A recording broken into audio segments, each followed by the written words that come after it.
क्या महात्मा गांधी झूठ बोलते थे या महात्मा गांधी झूठे हैं?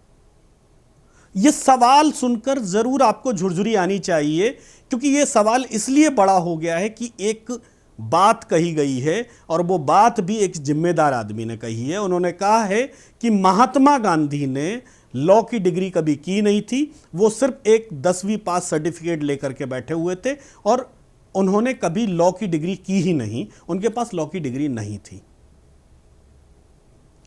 अब जरा आप इस बात पर इसलिए मैं सवाल कर रहा हूं कि क्या महात्मा गांधी झूठे थे, क्योंकि महात्मा गांधी ने कई जो पत्र लिखे हैं, उनके जो हस्तलिखित पत्र हैं जो लाइब्रेरियों में, कई किताबों में संदर्भ के तौर पर हैं, उसमें उन्होंने बाकायदा लिखा है कि वो डिग्रीधारी बैरिस्टर हैं।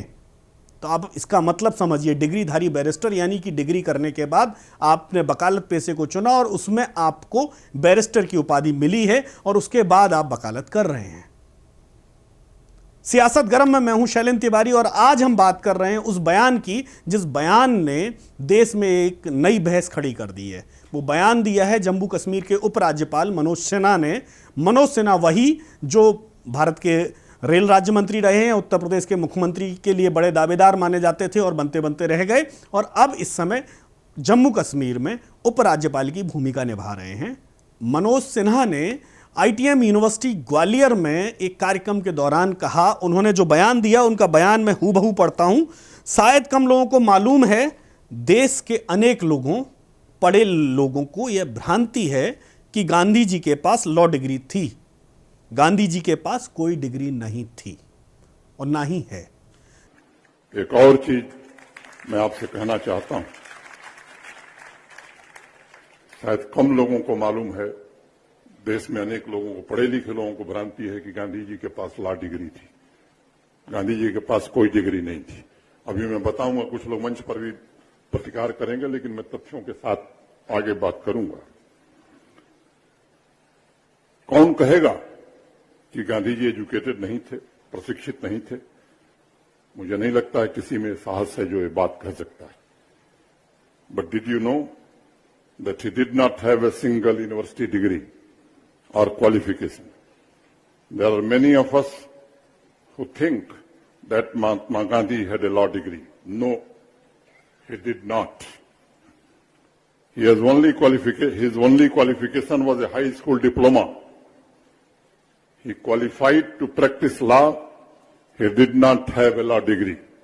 यह बयान मनोज सिन्हा का है। मनोज सिन्हा जो एक जिम्मेदार पद पर बैठे हैं, जिम्मेदार अधिकारी हैं, और उसके बाद जब संवैधानिक पद पर बैठने के बाद देश के राष्ट्रपिता पर, देश की इतनी बड़ी शख्सियत पर जब सवाल उठाए जाते हैं तो कहीं ना कहीं फिर उन चीज़ों को वापस टटोलने का मन किया।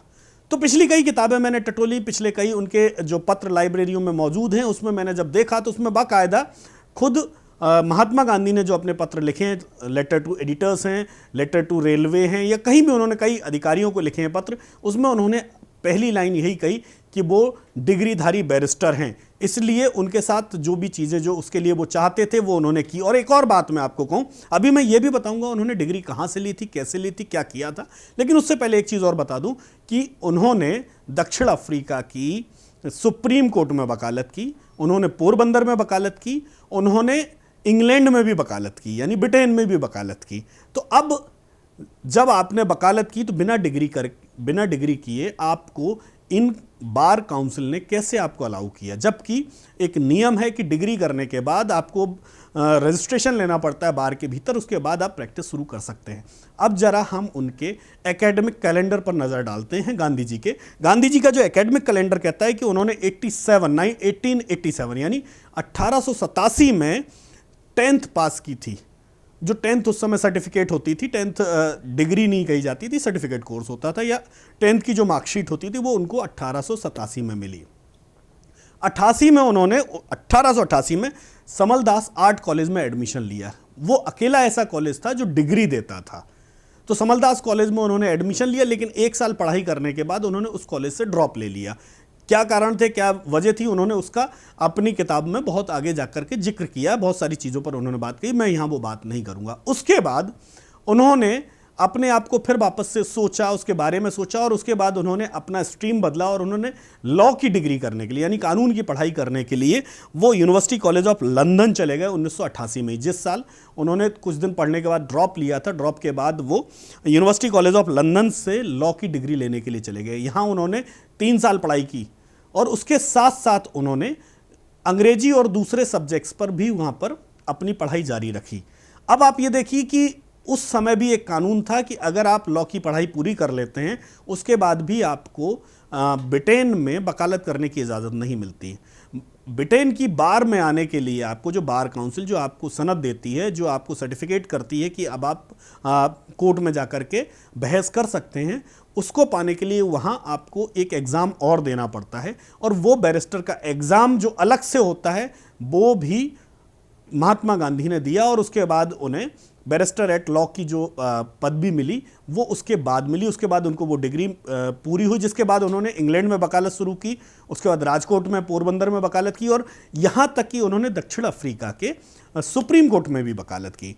तो अब सवाल यहीं पर फिर वापस मैं घूम के उसी सवाल पर आ जाता हूँ कि मनोज सिन्हा जो बोल रहे हैं वो सही है या महात्मा गांधी जो बोल रहे हैं वो सही है। इस बहस को और आगे बढ़ाया है मध्य प्रदेश के एक वरिष्ठ पत्रकार राकेश पाठक जी ने। राकेश पाठक ने नोटिस भेजा है उपराज्यपाल को और कहा है कि आप 7 दिन में सार्वजनिक तौर पर माफ़ी मांगें अपने बयान के लिए। अगर आप माफ़ी नहीं मांगते हैं तो हम आगे की कार्रवाई करेंगे। और इसके लिए उन्होंने लीगल नोटिस अपने 2 वकीलों के पंकज सक्सेना और भूपेंद्र सिंह चौहान के जरिए राजभवन भेज भी दिया है। जम्मू कश्मीर के राजभवन ईमेल पर भेजा है, उनको डाक से भी भेजा है, यानी सब तरह से उनको भेज करके कह दिया है कि 23 को ये बयान आया है, 24 को मैं आपको नोटिस दे रहा हूँ इस बात के लिए कि आपने महात्मा गांधी पर जो उनकी मूर्ति है उसको खंडित करने का प्रयास किया, उनकी चीज़ों पर गलत आरोप आपने लगाए हैं। आपने आरोप लगाया है कि उनके पास लॉ की डिग्री नहीं थी, जबकि ये झूठ है और इस झूठ के लिए आप सार्वजनिक तौर पर माफ़ी मांगें। अगर आप ऐसा नहीं करते हैं तो आपके खिलाफ कानूनी कार्रवाई हम आगे बढ़ाएंगे।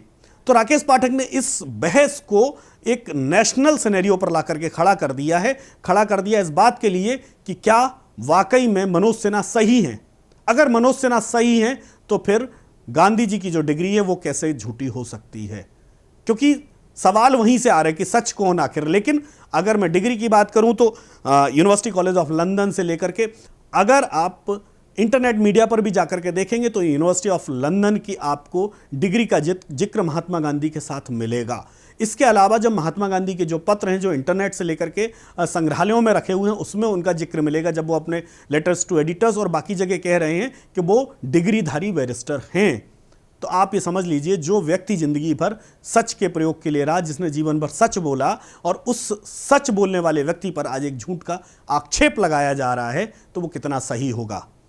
तो ये बहस इस देश में खड़ी हुई है कि क्या हम अपने पुरखों पर इस तरह आरोप लगाएंगे या फिर वाकई में वो आरोप में सच्चाई है। अगर सच्चाई है तो मुझे लगता है कि मनोज सिन्हा को वो एविडेंस, वो चीज़ें बाहर लानी चाहिए जिस तरह से राकेश पाठक ने उन पर सवाल खड़े किए हैं। और हमें लगता है कि शायद इस पर मनोज सिन्हा को अब जवाब देने की ज़रूरत है। तो बने रहिए आप पत्रिका के साथ। हम फिर मिलेंगे नए सवाल, नए सब्जेक्ट के साथ और नई बात करेंगे और पूछेंगे एक नया सवाल देश के साथ। नमस्कार।